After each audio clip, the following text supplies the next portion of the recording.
আসসালামু আলাইকুম। আজ 19শে জুন 2025 বৃহস্পতিবার।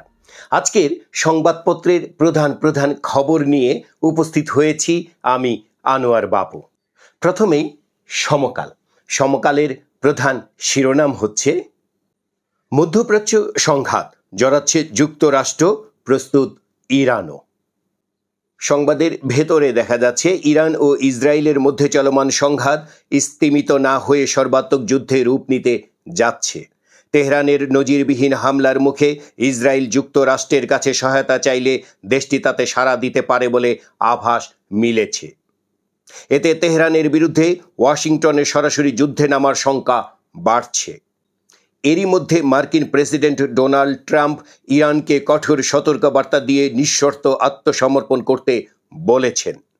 এই আহ্বান প্রত্যাখ্যান করে ইরানের সর্বোচ্চ নেতা আয়াতুল্লাহ আলী খামেনি বলেছেন, যুক্তরাষ্ট্র তাদের বিরুদ্ধে সরাসরি যুদ্ধে জড়ালে অপূরণীয় ক্ষতির মুখে পড়বে। সমকালের আরেক সংবাদে দেখা যাচ্ছে বাংলাদেশিদের ইরান থেকে পাকিস্তান হয়ে ফেরানোর পরিকল্পনা চলছে। সমকালের আরেক সংবাদে দেখা যাচ্ছে ইসরাকের মেয়র আন্দোলনে ভুগছে ১০০ কোটি নাগরিক।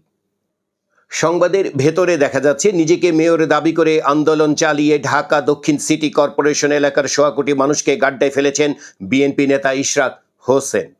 ৩৫ দিন ধরে সংস্থাটির কার্যক্রম বন্ধ থাকায় নাগরিক সেবা একরকম শিকেই উঠেছে। সমস্যা সমাধানে সরকারের তরফেও রা নেই। এ পটভূমিতে দক্ষিণ নগর ভবনের নাগরিক সেবায় হযবরলব পরিস্থিতি তৈরি হয়েছে। সমকালের আরেক সংবাদে দেখা যাচ্ছে প্রধানমন্ত্রীর ক্ষমতা কমানোর বিপক্ষে বিএনপি সহ ৬ দল, আর পক্ষে রয়েছে জামায়াত, এনসিপি। সমকালের আরেক সংবাদে দেখা যাচ্ছে বিদ্যুৎ করিডোর প্রকল্প বাতিল করছে ঢাকা।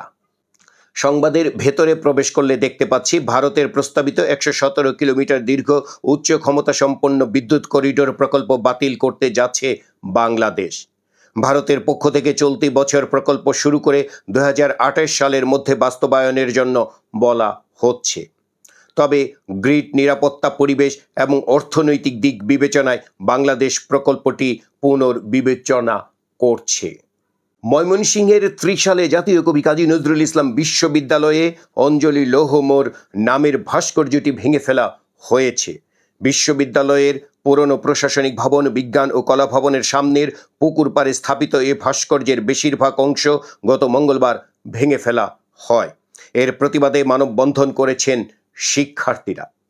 এই সংবাদটি সমকালের শেষ পৃষ্ঠায় রয়েছে।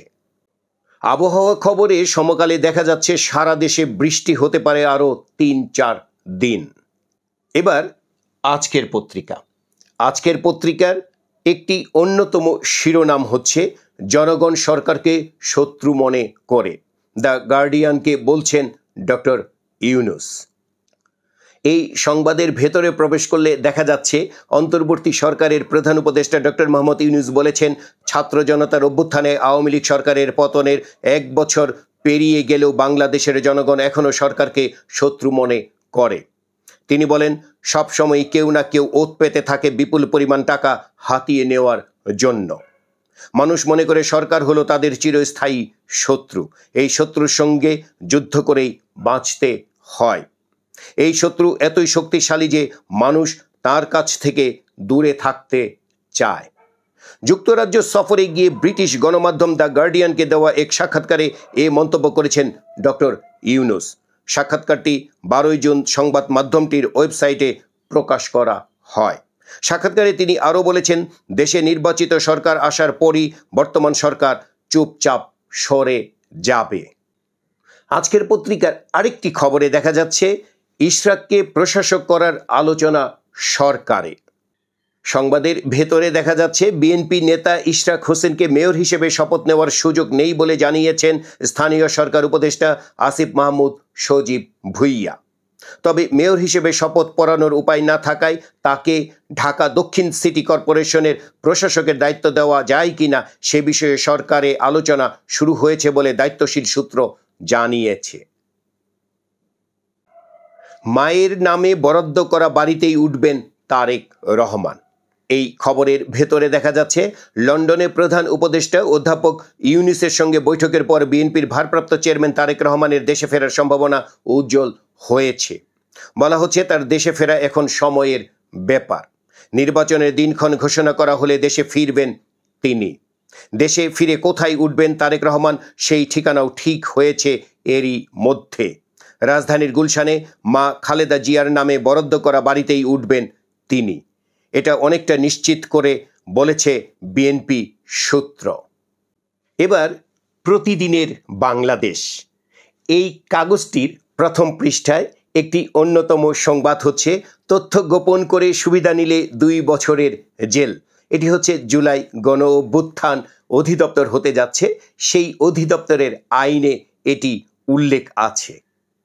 খবরের ভেতরে আমরা দেখতে পাচ্ছি 2024 সালের জুলাই মাসে সংগঠিত বৈষম্য বিরোধী আন্দোলন থেকে উদ্বুদ্ধ গণ অভ্যুত্থানে শহীদ ও আহতদের স্বীকৃতি, পুনর্বাসন এবং রাষ্ট্রীয় মর্যাদা নিশ্চিত করতে জুলাই গণ অভ্যুত্থান অধিদপ্তর প্রতিষ্ঠার সিদ্ধান্ত নিয়েছে সরকার।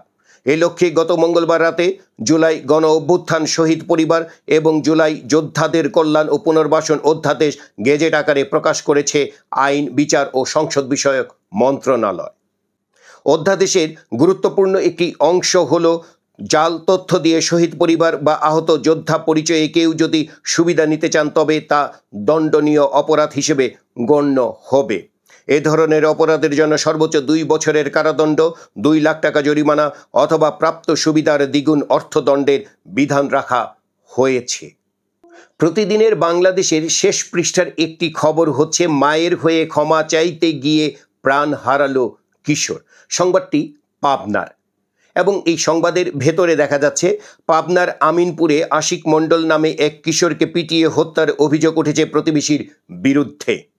গরু দিয়ে জমির ফসল নষ্ট করার অপবাদ দিয়ে প্রথমে ওই কিশোরের মাকে মারধর করে, পরে মায়ের উপর নির্যাতনের প্রতিবাদ ও ক্ষমা চাইতে গেলে তাকেও নির্মমভাবে পেটানো হয়। পরে গুরুতর আহত অবস্থায় তাকে উদ্ধার করে হাসপাতালে নেওয়ার পথে মৃত্যু হয়। অর্থনীতিবিদ ডক্টর দেবপ্রিয় ভট্টাচার্য বলেছেন, প্রত্যাশার বাজেট হতাশার বাজেটে পরিণত হয়েছে। ইত্তেফাকের প্রধান শিরোনাম হচ্ছে আত্মসমর্পণ করবে না ইরান, যুদ্ধে জড়াতে পারে যুক্তরাষ্ট্র। ইত্তেফাকের শেষ পৃষ্ঠায় দেখা যাচ্ছে গাজায় ইসরায়েলি হামলা জোরদার, 24 ঘন্টায় নিহত 144 ফিলিস্তিনি।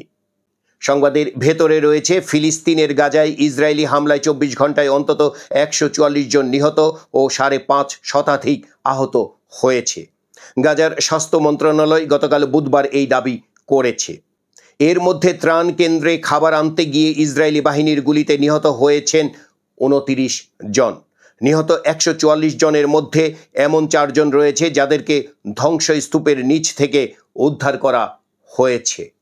যুগান্তরের প্রথম পৃষ্ঠার একটি খবর হচ্ছে ইরানে মার্কিন হস্তক্ষেপে চীনের কড়া বার্তা, যুক্তরাষ্ট্র ছাড়াও বিশ্ব চলবে। যুগান্তরের আরেক খবরে দেখা যাচ্ছে গতকাল টঙ্গীতে ঝুট নিয়ে বিএনপির দুপক্ষের ব্যাপক সংঘর্ষ হয়েছে আর এতে আহত হয়েছেন 20 জন। যুগান্তরের আরেক খবরে দেখা যাচ্ছে চট্টগ্রামের চকরিয়ার সাবেক এমপি জাফর রিমান্ডে।